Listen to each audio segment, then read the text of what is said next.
Baik, Assalamualaikum warahmatullahi wabarakatuh dan selamat pagi. Kita teruskan perkongsian kita dengan bab 7.2. Tajuk kita pada sesi kali ini 7.2 ialah berkaitan dengan dasar pendidikan. Ini banyak dasar pendidikan saja. Dasar pendidikan kebangsaan. Okey, kalau kita tengok apa yang kita akan belajar, latar belakang, beberapa laporan, nama talib, kita belajar sampai banyak juga ni, akta, lebih kurang dalam 3 muka surat lah. Okey, baik, boleh kita mulakan. Okey, tengok bermula daripada laporan berkaitan dengan dasar pendidikan ini. Okey, kalau kita tengok yang awal-awal ini, tujuan. Ini di sini tujuan. Kalau kita tengok mula-mula dia tanya sini ialah, ini ialah tujuan. Tujuan sistem pendidikan ini ialah untuk membina perpaduan kaum dan integrasi nasional. Dia link lah dengan tajuk yang kita belajar ni. Jadi dalam sini ada beberapa berkaitan dengan laporan pendidikan yang kita akan sentuh. Yang satunya dalam laporan Daman Talib, kajian Aminuddin Baki, ini orang Perak ni, jawatan kuasa kabinet, falsafah pendidikan dan yang terkini lah,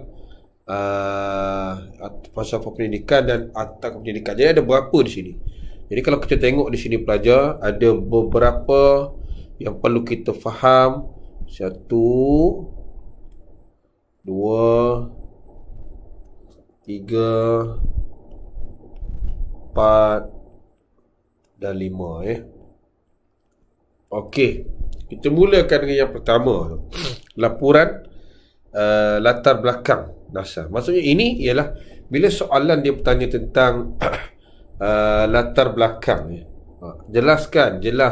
Kalau dia kata biasanya jelaskan, terangkan. Okey, tentang ditanya latar belakang lah, latar belakang dasar pendidikan. Okey, di mana calon dia kena faham di sini. Bila sebut latar belakang itu, sudah tentulah kita kena memahami tentang sejarah pembentukan dasar pendidikan tersebut. Okey, kalau kita tengok pelan-pelan, kita tengok dasar pendidikan ini, tadi dah kita terangkan, ialah untuk membentuk, ini untuk memupuk, membentuk perpaduan kaum. Itu sebab dasar pendidikan kita ni dijelaslah kita ada sistem. Kalau perpaduan ni, itu salah satunya ialah wujudnya sistem sekolah yang sama. Ini SMK ni. Okey, nampak dasar pendidikan melalui penyata bermula pada tahun 1956. Ni 1956 yang dipanggil sebagai penyata razak. Ini contoh kita kena pegang. Cikgu letak dengan warna hijau, yang dikenali dengan penyata razak 1956. Kalau ditanya soalan dasar pendidikan ni bermula bila, melalui jawatan kuasa 1956, dia melalui sini. Satu jawatan kuasa yang detail, yang dipanggil sebagai penyata razak. Daripada penyata razak 1956 ni membawa kepada pembentukan satu lagi, iaitu Ordinan Pelajaran Ordinan Pelajaran 1957. Ini kita faham ni. Ordinan Pelajaran 1957. Ini dekat-dekat nak merdeka dah ni. Bila kita merdeka, kita dah ada satu sistem pendidikan Dan sistem pendidikan ini, kita punya sistem biasanya disemak, dibaiki dari masa ke semasa. Dan ini kita kena pegang ayat ni. Bukan di situ, nak letak lain situ. Disemak. Disemak ini, hasil semakan inilah yang menghasilkan laporan baru 2 tahun kemudian, yang dipanggil sebagai laporan laman talib dan jawatan kuasa kabinet. Okey, dia simple. Kalau soalan tanya, jelaskan. Pertama sekali, kalau pelajar kita nak jawab, kita kena jawab tujuan. Jawab dulu yang pertama, tujuan. Okey, yang kedua, kita ada 2 jawatan kuasa, 3 penyata razak. Cikgu letak PR lah tak apa, ringkas. Yang keempat, kita ada semak. Perkataan semak ini bila pelajar keluar, dikeluar pula 2. Situ laporan Rahman Talib, jawatan kuasa kabinet. Jadi kalau markah tu dia nak 4, 2, 6, detail lah kita nampak di situ. Okey, ini latar belakang. Ini ada buku panduan kalau kita nak tengok lah ada orang dia nak tengok. Okey, ini satu gambar yang kita boleh baca dan faham lah kita boleh garis juga, ada isi-isi di sini. Dia kata matlamat ini bertujuan untuk menyatu padukan rakyat, tenaga kerja mahir yang terdiri daripada pelbagai kaum. Nampak huraian ni, yang terdiri daripada pelbagai kaum. Okey, ini kalau kita tengok di sini, ini fakta lah. Ini pun fakta, ini pun huraian. Okey, apa lagi kita nampak? Sambung lagi, ada lagi. Ada lagi, dia kata matlamat ini untuk mengadakan sistem pendidikan agar dapat memenuhi keperluan negara dan menggalakkan perkembangan budaya. Banyak huraian ni, perkembangan kebudayaan. Ini kita letak contoh ni, ini sebenarnya contoh. Menggalakkan perkembangan kebudayaan, ekonomi, sosial dan politik. Okey, kalau kita sambung di sini, ini ialah huraian. Di sini mungkin contoh, kadang-kadang mungkin juga boleh bagi huraian lah. Jadi kalau dikatakan soalan itu ditanya tentang jelaskan atau terangkan matlamat dasar pendidikan. Matlamat dasar pendidikan. Okey, itu disambung lagi sini, ada lagi sambung. Sambung. Matlamat dasar pendidikan ini bertujuan untuk, dia kata untuk apa? Melahirkan. Okey, melahirkan rakyat. Ini melahirkan rakyat berilmu. Ini dalam jeris kita ni dasar dia juga bermatlamat untuk melahirkan rakyat yang apa? Banyak tu. Kalau kita boleh tengok situ, yang berilmu, berseimbang, harmonis. Ini senang semua. Ini istilah-istilah ni kita panggil sebagai apa? Jeris. Di situ pula kita nak panggil sebagai jeris. Apa tu jeris? Jasmani, emosi, rohani, intelek dan sosial. Okey, kita nampak di situ. Ini baru muka surat pertama, satu gambar ataupun ilustrasi. Baik, kita tengok yang pertama tu, laporan Rahman Talib 1959 yang dia buat di Semak dan 60 tu. Baik, siapa tu Rahman Talib? Kalau kita tengok laporan Rahman Talib, okey, kita kena faham dia punya konten tu. Rahman Talib ni dia menyemak semula penyata razak tadi. Dia menyemak semula penyata razak. Menyemak semula dan mengukuhkan jawatan kuasa pelajaran sebelum ini. Menyemak dan mengukuhkan penyata 1956. Kalau penyata 1956 ni, ini penyata Razak lah. Penyata Razak. Dan laporan ini kita nampak cantik lah inilah Abdul Rahman Talib. Kita tengok juga gambar, mungkin disoal dalam kertas objektif. Okey, ini soalan dia, key di sini.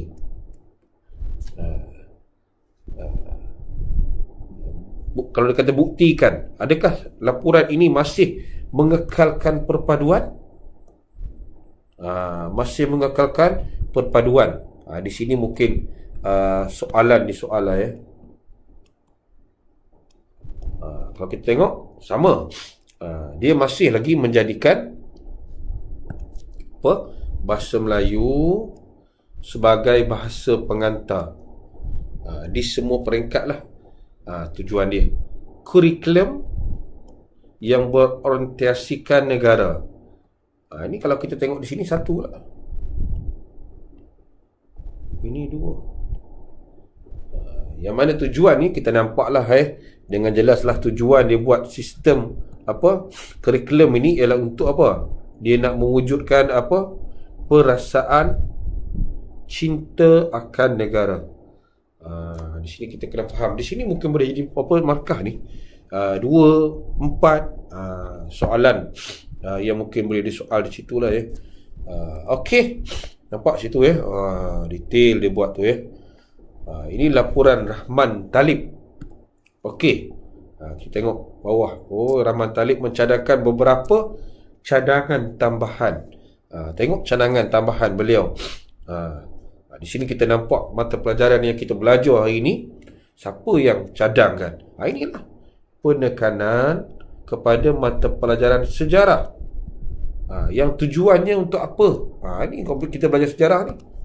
Kita belajar sejarah ni tujuannya ialah untuk perasaan cinta dan setia kepada negara. Lepas tu ada tata rakyat. Tata rakyat ni macam moral lah untuk membentuk sikap toleransi. Dulu kita ada tata rakyat. Dia macam hari ni lebih kurang macam pendidikan moral lah. Pendidikan moral. Cikgu suka tata rakyat ni, zaman cikgu ada lagi tata rakyat yang apa? Kita nampak di sini cikgu letak online yang kita nampak untuk membentuk sikap toleransi, kerjasama dan persefahaman antara kaum. Ini yang pertama ni. Jadi kalau soalan tanya tu kita jelaslah, ini tambahan. Ini ialah yang kita kena faham berkaitan dengan tambahan, cadangan tambahan. Untuk apa? Untuk apa buat cadangan tambahan ni? Untuk ini mengukuhkan lagi semangat kekitaan dan kebersamaan. Maksudnya kebersamaan ni kita hidup secara bersama-sama. Kita situ Baik. Okey. Next kita tengok yang kedua. Tadi Rahman Talib. Yang kedua ni laporan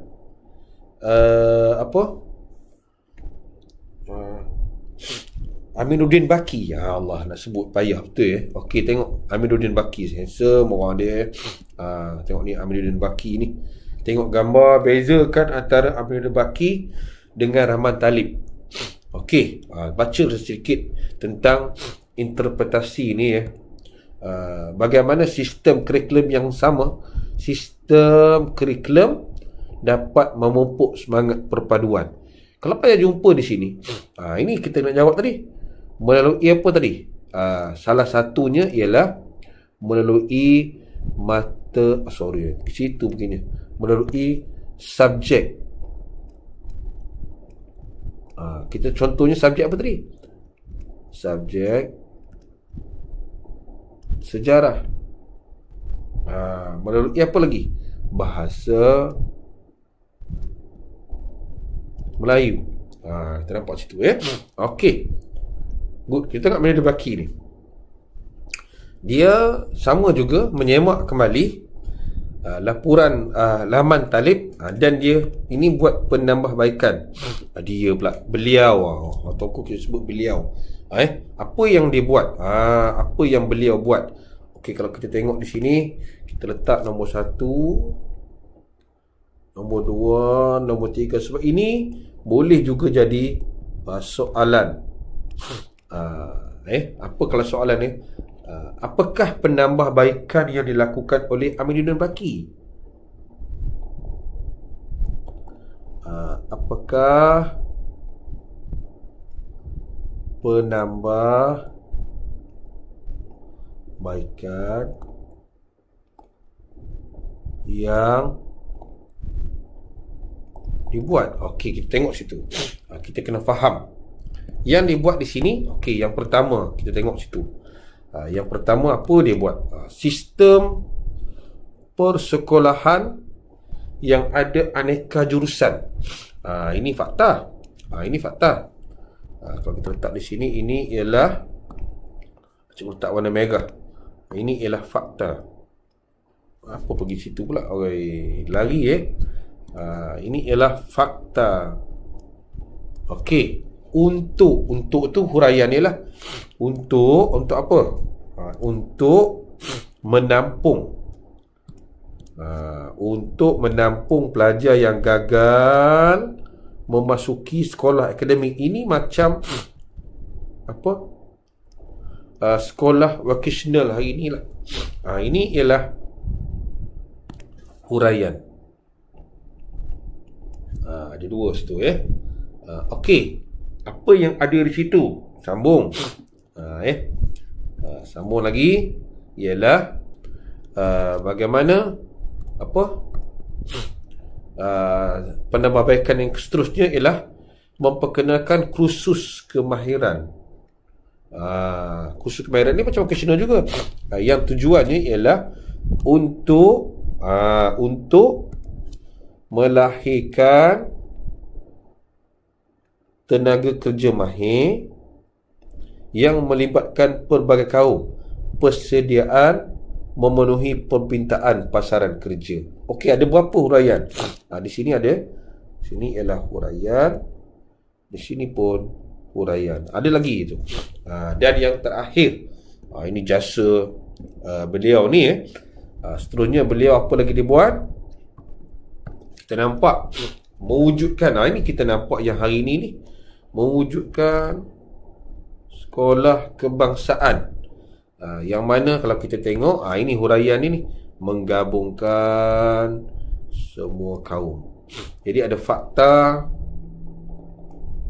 ada huraian. Boleh pergi, ini boleh dapat juga 4 pula dia boleh juga 2, 4 atau 6. Nampak situ. Okey, habis. Kita tengok di bahagian ini tentang 2 laporan yang kita belajar. Satu ialah laporan Rahman Talib, penambahbaikan. Seterusnya kita tengok yang kedua, laporan kajian Aminuddin Baki. Ini seterusnya jawatankuasa kabinet lah. Ini antara tahun-tahun 70-an. Tadi tahun 60-an. Ini tahun seterusnya ada jawatankuasa kabinet. Okey, apa kita nampak? Dia mengkaji semula, sama juga mengkaji semula pelaksanaan pelajaran kebangsaan daripada menteri-menteri sebelum inilah. Yang kalau kita tengok di sini dia lebih detail. Macam mana kita nampak di situ. Cuba kita tengok nombor 2. Di sini kita kena tengok nombor 2 antara kandungan laporan jawatankuasa kabinet. Ini nombor 2 ni. Pelajar kena tengok betul-betul antara laporan dia. Yang pertama ni lah, nombor 1, nombor 2, nombor 3. Dalam laporan ni kita nampak inilah yang kebanyakannya ada pada hari ni. Kalau kita tengok, kalau pelajar jelas, yang pertama kita nampak apa? Bahasa Melayu sebagai bahasa perpaduan. Ini mata pelajaran wajib. Zaman itu pun dah wajib dah. Ada pula pendidikan kerohanian. Bila sebut rohani ni dia ada dua lah. Kita ada pendidikan Islam dan pendidikan moral. Ini. Dan pada waktu itu juga dah ada bermulanya apa kita panggil PJ lah aktiviti koko dah semakin kukuh. Kita nampak uraiannya sinilah.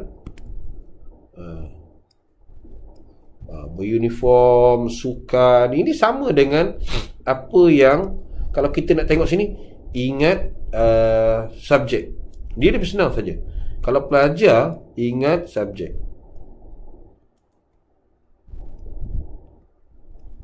Subjek apa? 1 BM, 1 kerohanian. Ada 2, pendidikan Islam, moral. Bila kita ingat PJ, tapi kita letak koko. Sebut koko. Dapatlah kita tentang cara kita dah ingat tentang kabinet ni. Kita nampak di situ. Ini kurikulum baru KBSR ni, pelajar boleh baca lah. KBSR ni bila, kalau soalan tanya, jangan tak boleh jawab pula. KBSR, KBSM, kita ada KSSR. Ini KBSR. Dan KSSR ni tengok bila KBSSR. Ini menggantikan sistem KBSR pada tahun 2011. Okey. Ini nombor kita baca. Okey, sorry, lari pula Okey. Nampak di situ. Dan bila ada KBSR, kita ada juga satu lagi sistem untuk sekolah menengah, KBSM. Ini pelajar pun boleh baca KBSM. Hari ini kita dah tak ada KBSM. KBSM digantikan lagi. Tadi KSSR, ini digantikan oleh Curriculum Standard KSSM. Ini tahun bila? Ingat 2017. Tadi 2011. Inilah kita nampak. Soalan dia, kalau kita nak tengok apa yang pelajar perlu faham, ialah berkaitan dengan matlamat. Dan ini boleh jadi satu soalan ni. Ini seronok ni. Soalan berkaitan dengan FPM, falsafah pendidikan negara. Falsafah pendidikan negara. Ini yang cikgu sebut tadi apa? Tentang Jerry's tadi ni. Untuk menentukan pelajar yang seimbang. Dari segi apa? Jasmani, emosi, rohani, intelek, dan tambah baru lagi ialah sosial. Ini yang hari ni kita tengok dan kita belajar ni. Okey. Ini akta pendidikan. Ni kira masih barulah. Tadi ialah tahun 70-an. Ini tahun apa yang kita panggil tahun 1996. Ada akta. Bila sebut akta, undang-undang lah. Bila sebut akta ni undang-undang. Kita nampak yang ini pelajar boleh baca tujuan dia. Ini bila kita nak sebut ini, kita kena faham tujuan dia. Kenapa ada akta dalam sistem pendidikan ni? Kita ada sistem pendidikan kita semakin berkembang. Pada waktu ini kita ada sistem kerajaan dan swasta. Jadi kita kena adalah satu sistem bersama yang lebih kukuh. Okey. Kita nampak okey, ni pelajar boleh baca falsafah dan sistem kebangsaan. Okey, good pelajar. Nanti kita akan cuba jawab soalan yang berkaitan dengan inilah berkaitan dengan tajuk ini. Bab 7 ni. Mungkin bab 7 ni. Tengok soalan sedikit latihan kita. Okey, ni dia pergi bab 5 pula. Kita nak tengok bab 7. Bab 7. Ini soalan berapa ni? Bab 5, bab 6, bab 4, bab 7. Okey, ni kita akan belajar sedikit yang ini nanti. Mana sistem soalan 7.2. Inilah kita akan tengok berkaitan dengan latar belakang, sejarah dan sebagainya. Okey, good. Cukuplah untuk kita memahami tentang tajuk yang kedua ini. Panjang juga tajuk ini panjang sebab kita belajar tentang sistem pendidikan. Jadi pelajar kena memahamilah tentang sistem ini, dan kita akan sambung dengan 7.3 dan latihan nanti. Okey, terima kasih.